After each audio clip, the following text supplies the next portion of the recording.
Muhammad sallallahu alayhi wasallam and to protect his Muslim nation. Testify that no one deserves to be worshipped except Allah, the one without a partner, the one without an equal, the one without a similar, the one who is unlike anything in the universe, and nothing in the universe is like him. He has no father, no mother, no sister, no brother, no son, and no daughter. He exists without time and place because he is the creator of time and place. He does not reside above the throne, and he is not attributed with fatigue, like the Jews say. Our Lord is glorified beyond any imperfection that the non-Muslims attribute to him. Whatever you imagine in your mind, Allah Ta'ala does not resemble that. And whoever attributes an attribute of the creations to Allah is outside of Al-Islam by consensus. And I testify that Muhammad sallallahu alayhi wasallam, son of Abdullah, the son of Abdul Muttalib, the son of Hashim, the son of Abdul Manaf, from the tribe of Quraysh, is the best creation of Allah and his final prophet and messenger, sent to all humans and jinn, and he is truthful about everything he conveyed of the revelation. Thereafter, we remind ourselves to have the sincere intention for the sake of Allah in attending this session of Islamic knowledge, because having the sincere intention is a requirement to get the reward. So the Muslim, whenever he does a good deed, he has to have the sincere intention for the sake of Allah to get reward for that good deed. The reward is defined as the compensation that the Muslim receives in the hereafter for the good deeds that he did in this life among what makes him happy. An example of the reward that is guaranteed to the righteous Muslim in the grave is that his grave is expanded approximately 105 feet by 105 feet, and his grave is illuminated with a light similar to the light of the full moon, and the fragrance of paradise will be present in the grave. The sincere intention means for the Muslim to do the good deed, seeking the acceptance of Allah only, and not the praise of the people. So Alhamdulillah, we are grateful to Allah, we are happy that we have been guided to Islam. We are grateful and thankful that Allah Ta'ala has made our hearts accepting of Al-Islam, pleased with Al-Islam.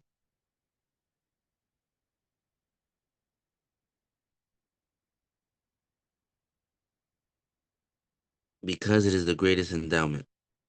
The greatest endowment that we can receive is the endowment of Al-Islam.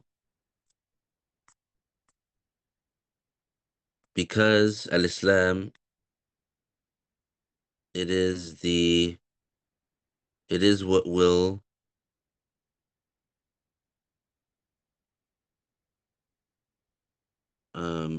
enable us to be safe from the everlasting torture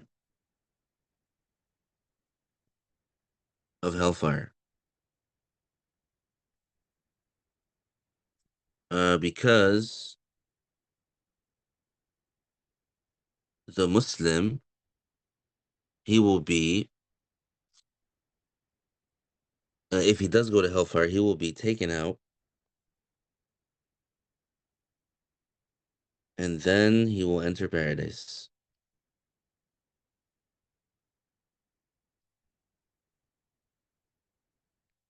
So the Muslim does not get an everlasting dwelling in hellfire. The Muslim, if he does go to hellfire, he doesn't stay there forever. So that's the virtue of Al-Islam, that you be saved. It's guaranteed that you be saved from going to hell forever.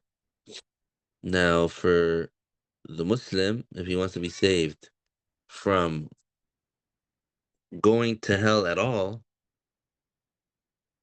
if the Muslim wants to be saved from going to hell at all, then how does he get that guarantee? He gets that guarantee by being pious.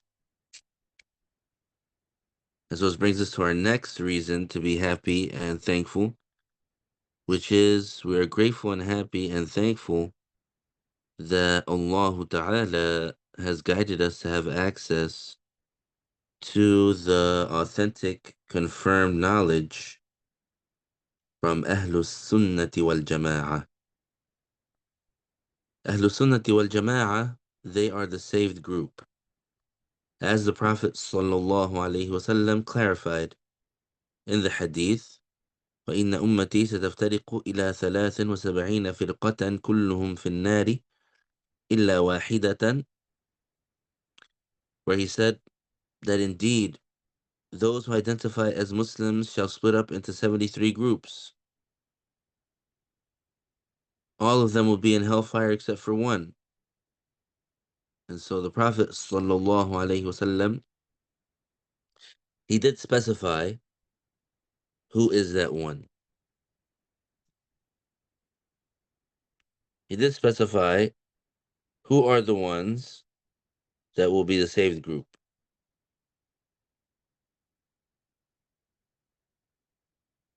He said the congregation, the vast majority, those who have my creed and the creed of the companions.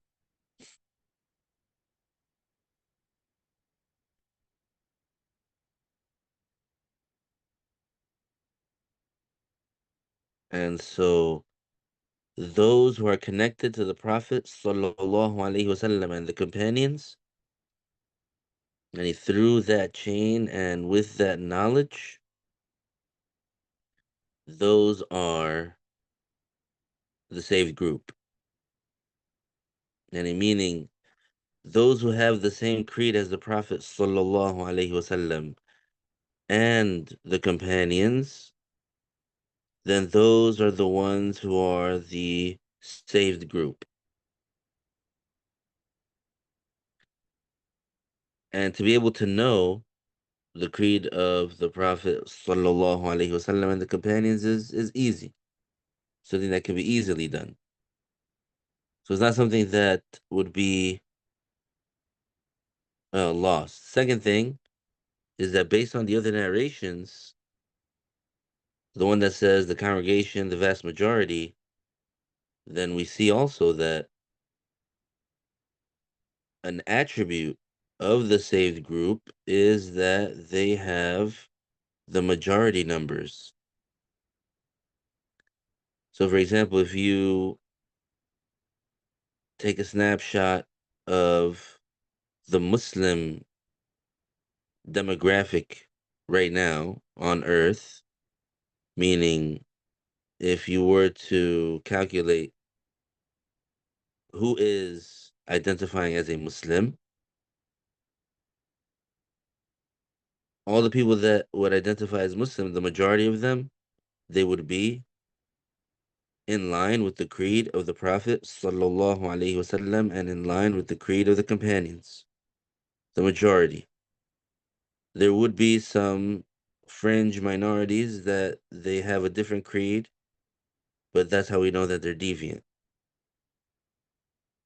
So, for example, one aspect of the creed of the companions and the Prophet sallallahu alaihi wasallam is that Abu Bakr is the first caliph, the first rightly guided caliph. So the majority of those who identify as Muslims, they say that. They believe that. And that's the creed of the Prophet sallallahu alaihi wasallam, that's the creed of the companions. So the majority of the people who say, I am Muslim, they believe that Abu Bakr was the first guided righteous caliph. That he is supposed to be the first. But there is a fringe minority, and there is a group that claims to be Muslim that says, I am Muslim, but they say, no, it's supposed to be Ali. So we see that they are misguided because they're not the majority. They're not the majority. They're a minority. So that's how we know they're misguided. So that's how you gauge. So remember, we're only talking about creed. We're only talking about what yeah, the belief that they have. So like we said, the companions and the Prophet sallallahu alaihi wasallam, their belief was that Abu Bakr was supposed to be the first caliph, not Al-Imam Ali. And so the majority of the people who claim to be Muslim, they believe that too. They believe that it's supposed to be Abu Bakr and not Ali. But there's some people that they claim to be Muslim. They say about themselves that they're Muslim, so they are identifying as Muslim, but they say no, it's not supposed to be Abu Bakr first, it's supposed to be Ali first. So if you look at those people who say it's supposed to be Ali first, and you compare their number to the number of Muslims that say it's supposed to be Abu Bakr, the ones who say it's supposed to be Abu Bakr first have a larger number. So it'll be like 80% versus 20% or 90% versus 10%. It'll be a larger number.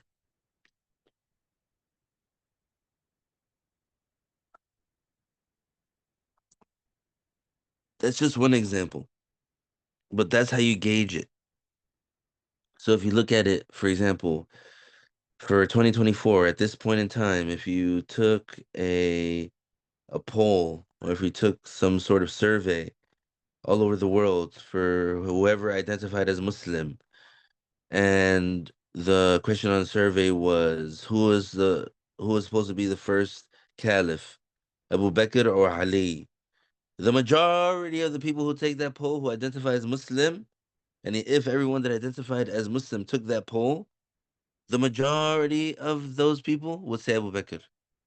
And only like a few of the people, some percentage, whether it be 10% or 20%, would say Ali. So that shows you that the correct group, the saved group,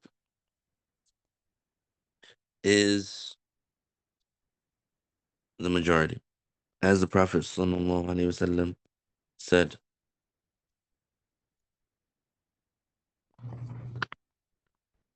So we're grateful and thankful to Allah. We're grateful and thankful to Allah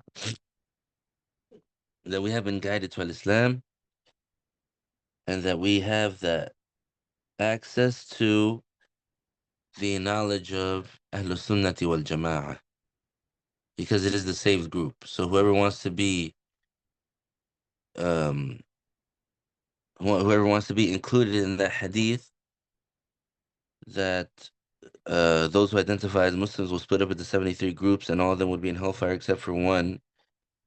If we want to be part of the saved group, then we will follow the authentic teachings and knowledge of Ahlul Sunnati wal Jama'ah with the connected authenticated chains. That's another thing today that many people they take lightly, which is it's a very important, serious matter that should not be taken lightly, which is the transfer of information. Not only just with the Islamic information, but also like with worldly information, but most importantly with Islamic information, because the Islamic information, it's make or break. If you if someone gets some misinformation and they think that it's part of Islam, but in reality it's not. In reality it's blasphemy. But because they didn't follow the process for verifying or for getting the information from a credible source, so they believed someone what they said and it turned out to be something blasphemy and they didn't know because they didn't learn. And then if they die that way, they go to hell forever. So the consequences of ignorance in Islam are very serious. So this is why it's important for us to educate ourselves and to have the proper transmission, the proper chains of transmission. So basically, you can't get knowledge just by reading Google. You can't get knowledge just by reading a random website. You can't get knowledge just by um, listening to a random person that has a platform on any social media. It's someone that you have to know, and in the sense that the people um someone knows them and they confirm that that's them for you, etc. Um, as for other people that might be famous and very visible, then you just have to verify that they have the connected chains and you verify that they're not a deviant, etc. طيب, last week we went into very vast detail about to teach or to seek harmful knowledge without an Islamically valid reason. And we mentioned some people that they pretend to be pious people and they pretend that the angels visit them or that the angels help them, but in reality, it's the jinn.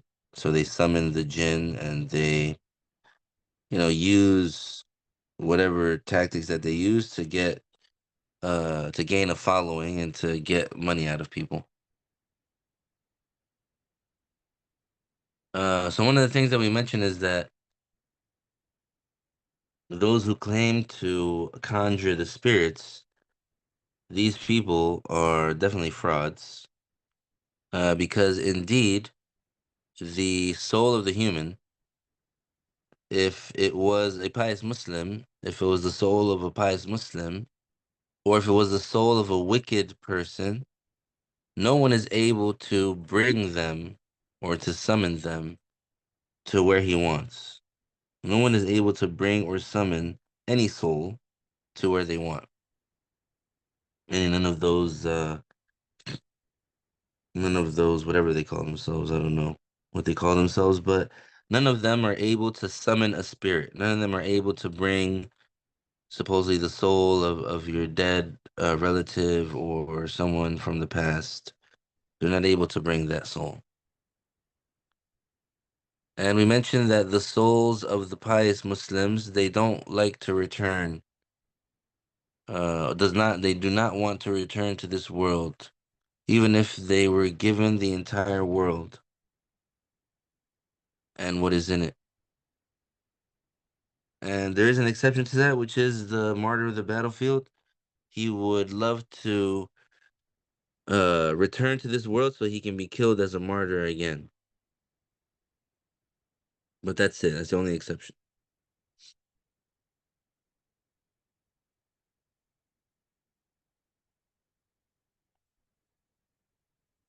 So just know that the people who deal with spirits, the people who deal with the jinn, they're the jinn basically. They're not the souls of people.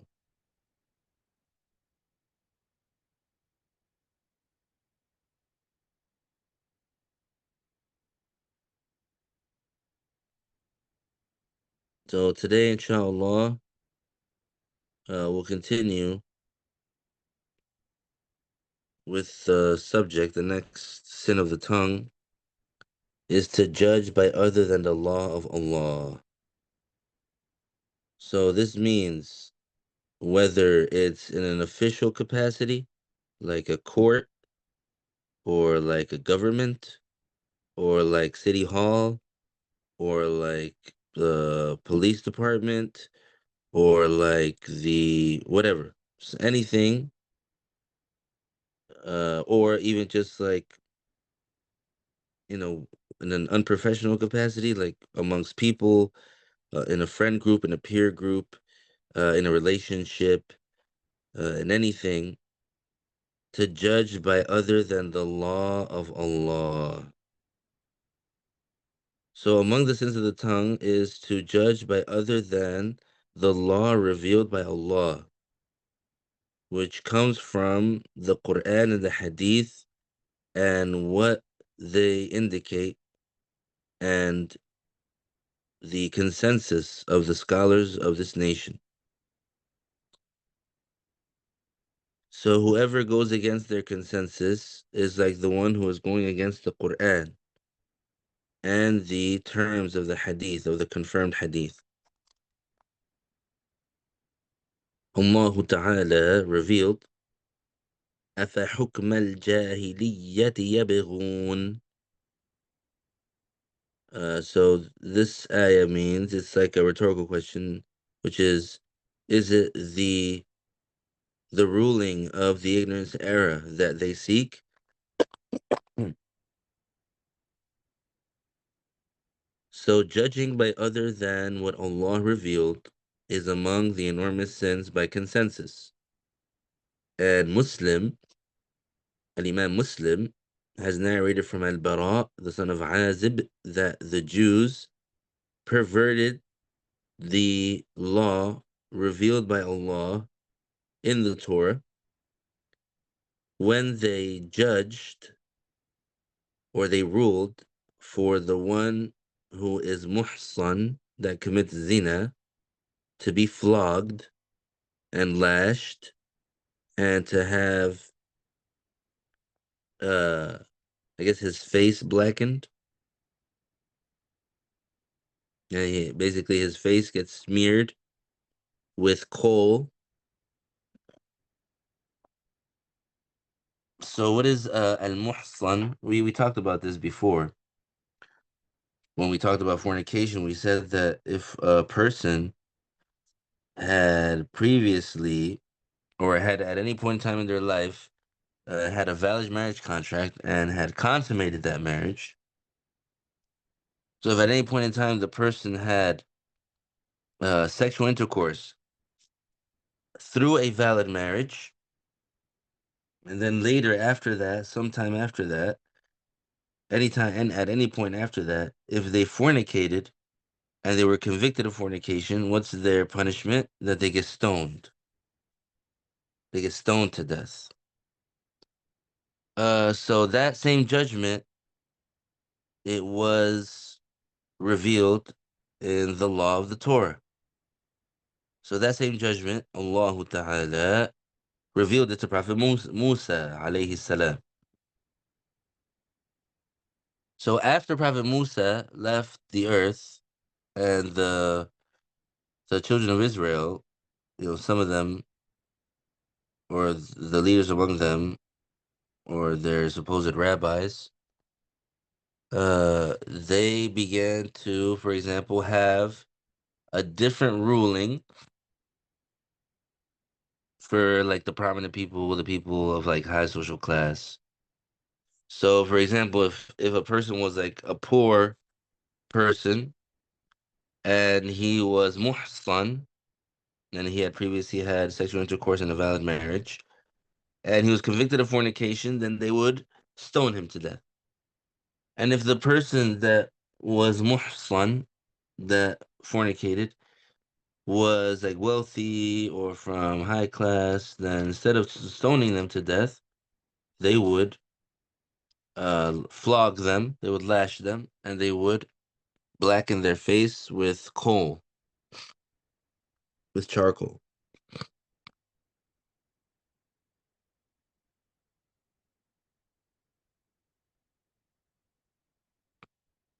So since the rabbis they perverted the law of the Torah, they started, instead of following the law of the Torah, they began to modify and pervert it.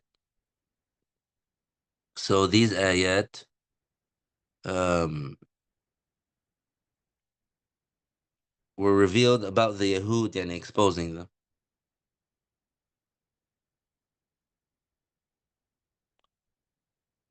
Which are وَمَنْ لَمْ يَحْكُمْ بِمَا أَنزَلَ اللَّهُ فَأُولَٰئِكَ هُمُ الْكَافِرُونَ. And the other one that says فَأُولَٰئِكَ هُمُ الظَّالِمُونَ. And the other one that says فَأُولَٰئِكَ هُمُ الْفَاسِقُونَ. And so the first ayah, وَمَنْ لَمْ يَحْكُمْ بِمَا أَنزَلَ اللَّهُ فَأُولَٰئِكَ هُمُ الْكَافِرُونَ. It does not contain judging a Muslim as a kafir just because he judged by other than the law revealed by Allah. Because indeed the Muslim that judges by other than the law revealed by Allah without denying the judgment of the Islamic law in his heart, nor with his tongue. Rather, he judges with the man-made laws that the people know because they are in line with the desires of the people, and because this is what the different countries use, although he does not admit that they are correct in reality, nor does he believe in them. Rather, the extent of what he is doing is this is the man-made law, or judging by the man-made law, or meaning like giving a judgment by the man-made law. It is not permissible to judge him as a kafir and to consider him exiting from Islam. Just as Ibn Abbas said about the interpretation of the ayah, وَمَنْ لَمْ يَحْكُمْ بِمَا أَنزَلَ اللَّهُ فَأُولَٰئِكَ هُمُ الْكَافِرُونَ. He said, it is not the kufr that you are thinking about, or it is not the kufr that it's not the apparent meaning of kufr. Uh, it is not the kufr that takes you out of Islam. Rather, it's kufr less than kufr, yani, which means an enormous sin. Because it is a common theme in the what has been revealed Islamically, whether it be in the Quran or in the Hadith, that sometimes the word kufr is used to show the enormity of a certain sin, but it would not be literally kufr in the sense that it would not, and it make that person be judged as a non-Muslim.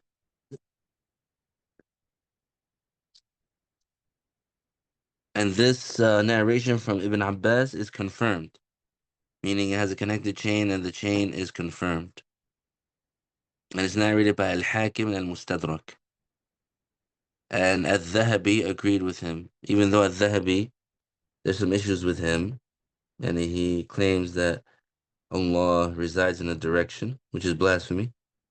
But we mention him because the Wahhabis, they supposedly accept from him, and other, people that are like the Wahhabis, they supposedly accept from him.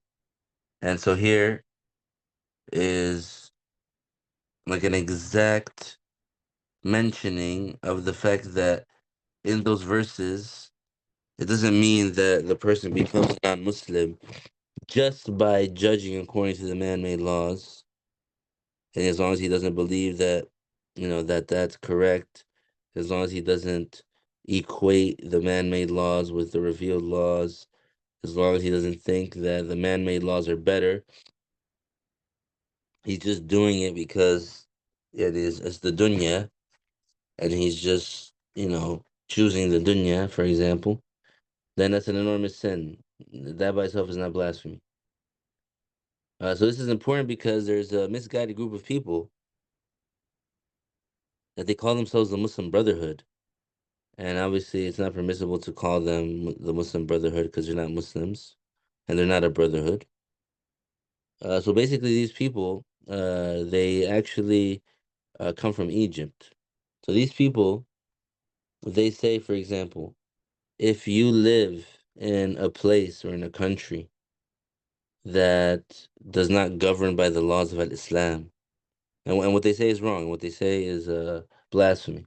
They say if you live in a country that does not govern by the laws of Islam, they say you have to rebel. They say you have to uh, take up arms. They say you have to fight the government with violence. Or else, they say if you don't do that, then you become a kafir, like them. Yani, they say whoever judges with the man-made law is a kafir, automatically. And whoever doesn't rebel against them is a kafir too, automatically. And of course that's misguided. Of course that's horrible. It's like judging every single person on earth as a non-Muslim, because where do they implement the Islamic law? Which country do they have the Islamic law as their constitution? There's no country like that. No country. They're all they're all wearing suits and ties and um speaking English out there. Like, it's a sad, sad situation. The the weakening and the digression of the Muslim empire, that started with the nationalization, or which started uh with that division along nationalistic lines that happened during the Ottoman Empire. People started saying Arab versus Turkish and this and that until it got dismantled. So, and then we have what we have now. And so we have what we have now. We have literally um like a whole side of the world that is being bullied by a little tiny, and if you want to call whatever the Zionists, the little piece of land that the Zionists carved out for themselves, or whatever that state that they call, supposedly, yeah, they're doing what they're doing, and all those countries around them are just sitting there watching, not doing anything. So shame, shame, shame, shame. Shame on Egypt, shame on Jordan, shame on Lebanon, shame on Syria, shame on the North African countries, Tunisia, Morocco, Algeria, the Arabian Peninsula, the Gulf. Shame, shame, shame. It's like all of those countries, and some of them have power on the world stage, and they're just sitting there doing nothing. That's for many reasons, for many different reasons, but one of those reasons is not following the Islamic law. So these people that call themselves Muslim Brotherhood, so-called Muslim Brotherhood, they come from Egypt. So they say if you follow the man-made law, that automatically you're a kafir, and so they judge that it's okay to kill you. So that's why they used to be, some decades ago, they used to be killing a lot of people in Egypt, politicians and things like that that go into the parliament. They would kill them under the pretext of, oh, you have judged with a law other than the law of Allah, so you're a kafir now, so you're gonna get killed. So this is um this is the mistake that these people are making. And so we're warning against that right now. So what is the meaning of وَمَنْ لَمْ يَحْكُمْ بِمَا أَنزَلَ اللَّهُ فَأُولَٰئِكَ هُمُ الْكَافِرُونَ? So the proper meaning is, the one who judges by other than the Islamic law has committed an enormous sin. Such an enormous sin that it is the word kafir is used in reference to him. But of course, if someone says that the man-made law is better than the Islamic law, of course they're kafir, for sure. If someone says that the man-made law is equal to the revealed law, then of course they're kafir, for sure. If someone, um, let's say, belittles the Islamic law, then for sure they're kafir, for sure. And there is another interpretation, which is the interpretation of the great companion Al-Bara, the son of Azib, who said about this ayah and the two ayahs that came after it, all of them were revealed about the non-Muslims.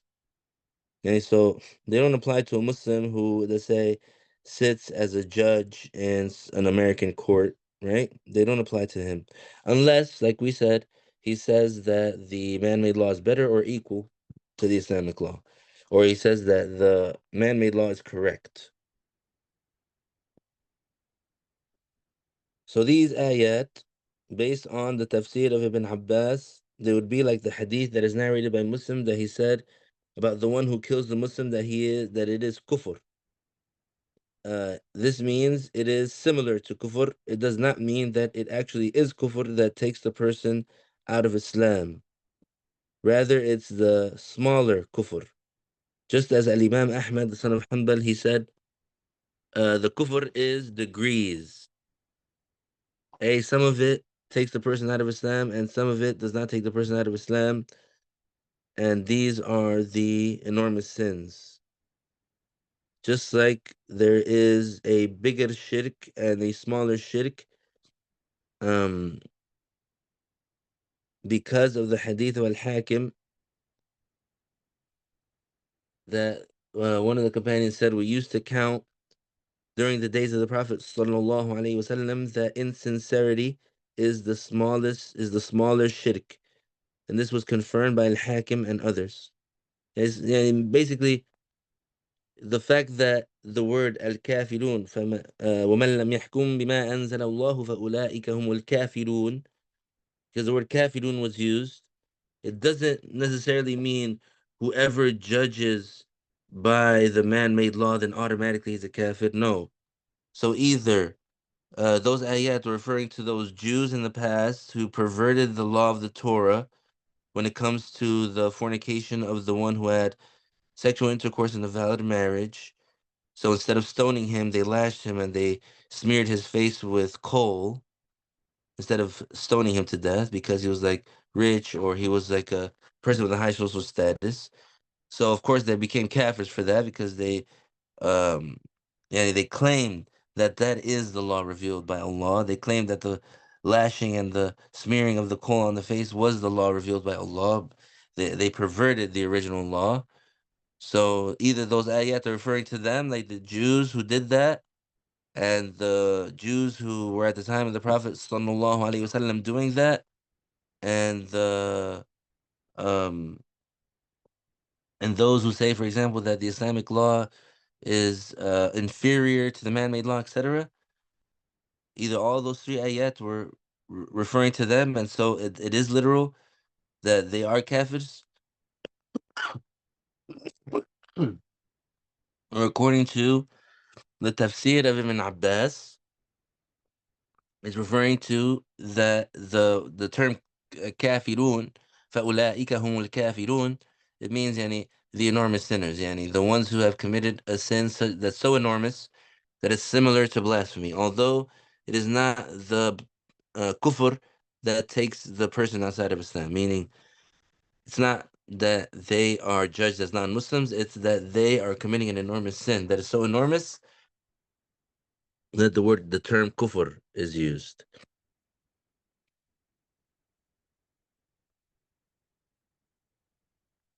So,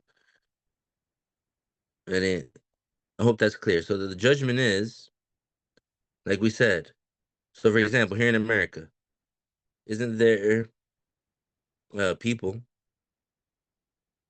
isn't there people that they um they cheered and they clapped when this woman named Ilham Omar was she was elected to Congress and this and that. There's nothing to cheer about. There's nothing to clap about. People cheer and clap when there was supposedly this woman in Michigan or something like that. I don't know who it was or where it was. Um, that she got elected as being a judge in some court. That's nothing to clap about. Nothing to nothing to cheer on. Because what's gonna happen? Is she gonna be judging according to the Islamic law? No. So what's gonna happen? There's gonna be injustice occurring. But so in the secular world, if the Muslim gets involved in the secular world, then he has to make sure that he judges according to the Islamic law. So he can't judge by other than that. If he judges by other than the Islamic law, then either he's doing it because he believes that the man-made law is better or equal to the Islamic law or correct, then in that case he's a kafir. Or if not, if he knows that the Islamic law is correct and he knows that the Islamic law is better, he knows that the man-made law is inferior and incorrect and flawed, but still he's judging by and he's going along with it because, for example, he doesn't want to get fired, he doesn't want to lose a paycheck, he doesn't want to be ostracized, etc., for whatever worldly reason, then it's an enormous sin. So basically, that means if you live in a Muslim country and the government of that country is a secular government, it is not permissible and it's not and it's not your obligation and it's not permissible to uh violently rebel against that country. It is not permissible, or it is not your obligation to do that. And if you don't do it, you don't become a kafir. That's what those misguided groups, the so-called Muslim Brotherhood, that's why they try to preach to the people that if you live in a country where they don't implement the Islamic Sharia, you have to kill them all. You have to fight against them and blow them up, which is not true. And then they say if you don't fight against them, you don't blow them up, then you become a kafir too. Subhanallah. The next thing on the tongue that we're going to mention is to wail or lament. This is referring to when somebody dies. Um, so among the sins of the tongue, which are enormous sins, is wailing and lamenting. Wailing is mentioning the good aspects or the good characteristics of the deceased in a high voice, like saying, "Oh my mountain, oh my support, oh my sanctuary." As for lamenting, it is like screaming in a way that shows a lack of patience because of the calamity of death.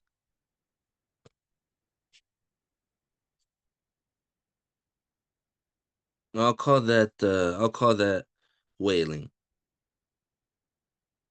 Now lamenting would be, yeah, mentioning the good characteristics of the deceased in a high voice. The wailing is, we'll say, it's a screaming, um, like in a way that shows impatience because of the calamity of death. So this is forbidden if the person was doing it by their own by their own, like they're purposely doing it. So what does that mean that they're purposely doing it? Um,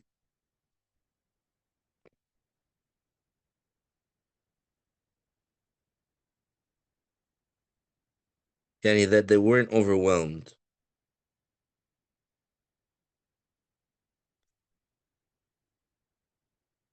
So in English, wailing and lamenting, they're synonymous. They're synonymous.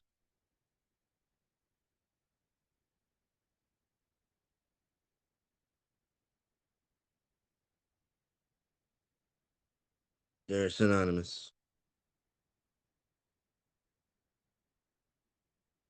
Subhanallah.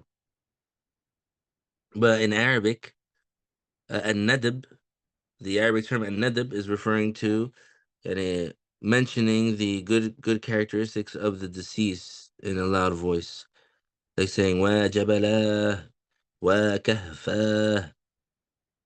And niyaha is just screaming. Like, people scream and they slap their face and they throw sand on their head and they rip their shirt. So doing that while you have self-control, meaning it's not that you're overwhelmed or that you blacked out. No, that person is doing it and on purpose, then this is forbidden. And Al-Bazzar and others, they narrated صوتان ملعونان في الدنيا والآخرة مزمار عند نعمة ورنة عند مصيبة. So Al-Bazzar and others,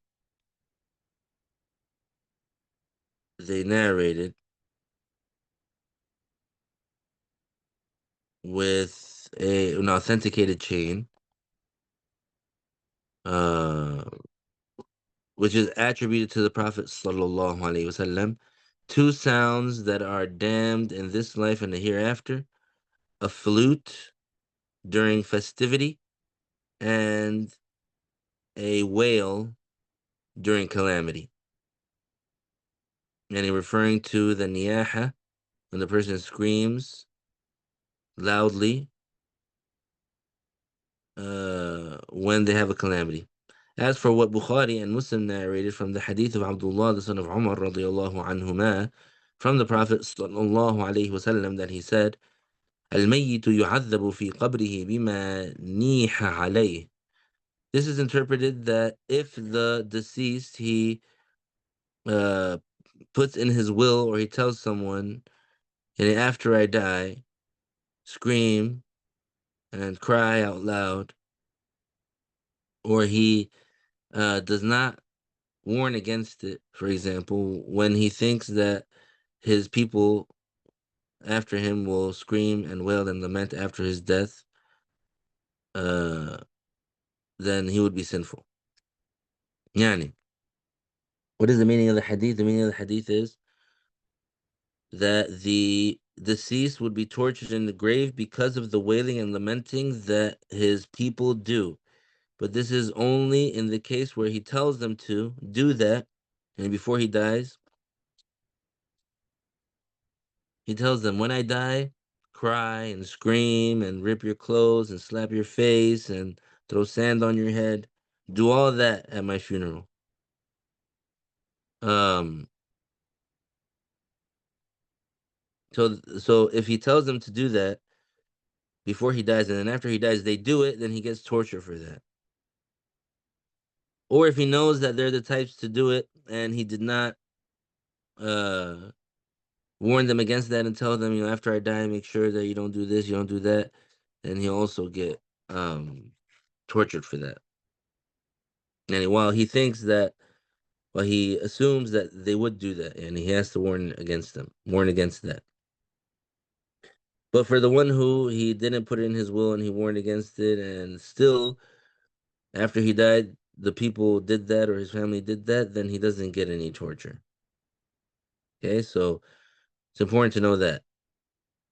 Some people might take it absolute and just think that even if the person was not, you know, advising to do it or wanting them to do it, they still did it, that he would get tortured. No, you don't get tortured because of a sin that somebody else committed that you had no involvement in.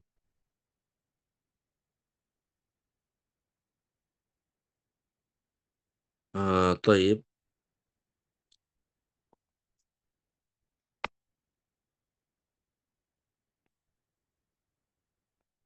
We'll do one last one. The author said, to utter words that encourage one to do what's prohibited or discourage one from doing one's obligation. So among the sins of the tongue is any words that encourage someone to do something forbidden or that discourage someone from performing an obligation. This is a sin.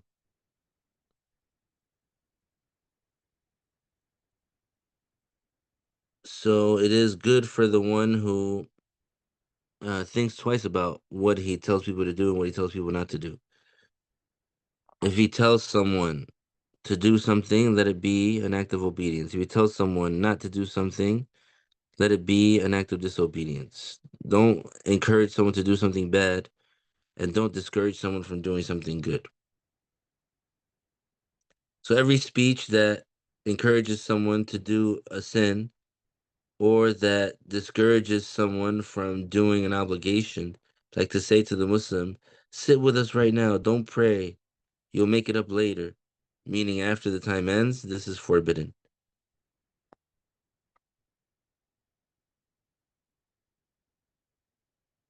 Oh, and this next one goes together with it. To utter any words which defame the religion of Islam, any prophet, the scholars, the book of the Quran, the book of God, or any matter widely known to be among the matters of the religion of Allah.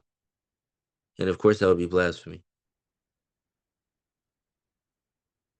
So any type of word that belittles the religion or mocks the religion or any of the prophets or any of the scholars or the Quran or any of the Islamic law, like the prayer, like zakah, like the adhan, like wudu, and the like, all of that is blasphemy and it takes the person out of Islam. The next sin of the tongue that we'll talk about, inshallah, for next week is playing the flute. And then there's a few more left. And then hopefully we go to the next chapter, the sins of the ear, then the sins of the hands. Then after that, we get closer to the end.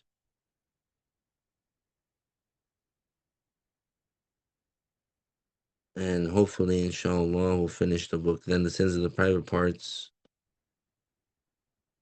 then the sins of the feet. So inshallah, we will mention as many details as we can, and we won't just skim through it.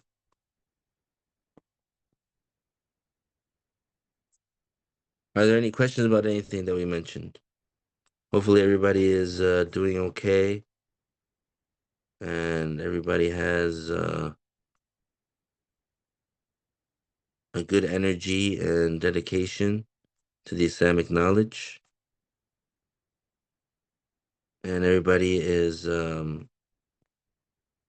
benefiting and taking notes and reviewing, because you never know when I'm going to ask some questions. You never know when I'm going to ask, oh, what's the judgment of this and what's the judgment of that, and if someone does such and such, what's the judgment? Define this, define that. What is this and what is that? Maybe soon this might happen. So hopefully those that have been taking notes and reviewing and studying and absorbing, hopefully they'll be able to be the ones that get the right answers and that are able to be well rooted in the knowledge. Because remember, the point is to be well rooted in the knowledge and to benefit yourself for the hereafter, so that you can be a better Muslim, so that you can be uh, accepted by Allah, so you can be a pious Muslim. Are there any questions about anything? طيب. Don't forget to make supplication for us and نهلل لا إله إلا الله اللهم صل على سيدنا محمد وعلى آله وصحبه وسلم ربي اغفر لي وللمؤمنين والمؤمنات وبارك الله فيكم السلام عليكم